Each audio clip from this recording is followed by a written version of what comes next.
they could have walked in and won if he wasn't there. So obviously I focused down the low health person. Singed saved my butt there through Gangplank before he could parlay. Now he's gonna run ahead. We start fighting Rise. Rise hits me. Sona hits him with the stun, so I run back in and do some damage. And I really shouldn't have, considering my health, but fortunately Singed throws right back into my shot and he dies. So that was huge. Having a good Singed on your team is very, very helpful. Knowing when to throw and when not to is just huge. So now my Banshee's Veil's back up, so I can absorb if somebody tries to hit me with anything. It'll knock off one like stun or anything like that, and that's massive. Like Rise's snare was just a pain for me. It was causing me so many problems early on.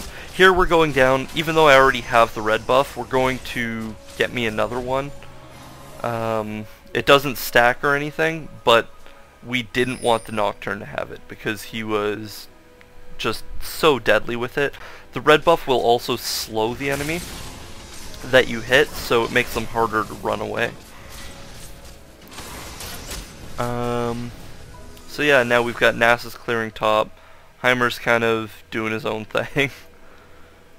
And we're just backing off because again we're in one of those positions where yes, we have the lead. The score's 41-37 and we've broken the inhibitor, which means our super minions are going to start to spawn, but we don't want to push because at this point pushing would just really hurt, and we know that they're going to start going for Barons. So thanks to that Heimer awesome warding, we're able to go stop them from taking Baron, or rather try to stop them.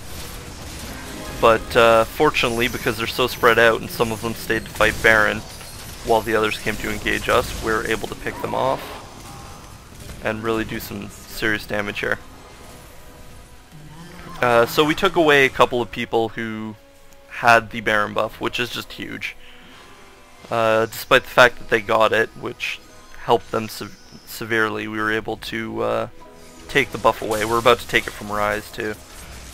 I knocked him back. I thought he would have hit the wall and gotten stunned, but apparently he didn't, so we just barely saved the Sona's life there actually. She was right about to die, and that knockback actually did just enough damage to kill Rise.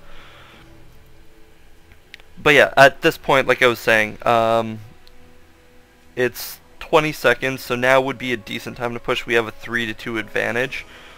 But you don't want to get over cocky and extend. Like, now that they're coming back, it's not really a good time for us to be pushing this. We're gonna take down this turret while we can. And again, that always ends up being a problem for me. Nocturne can just ulti in and destroy me. Yeah, nothing I can do there. He already removed my Banshee's Veil so I couldn't stop his stun. Oh, that was loud. Sorry about that. I believe Skype is on in the background. We'll have to turn that off next time. So yeah, that was... We knew they were coming back. We were trying to push our advantage, but at a point like this, that could really hurt us. Because now they could just push right up, and since they've killed 2 of us, they have all of their team here. And they could just walk right up and fight a 3v5, and that's not good for your team, right? You really want to place wards down at this point. Wards are huge, so that you know where the enemy team is, and you can get hidden in bushes. Like, I love hiding in the jungle, hiding... This is obviously a spot in the middle with the brush on each side that has a lot of fights happen. Most of the fighting in the game is actually going to happen in this area. That's where the team ganks go. The mid is always the one being pushed, so it's a very hectic place.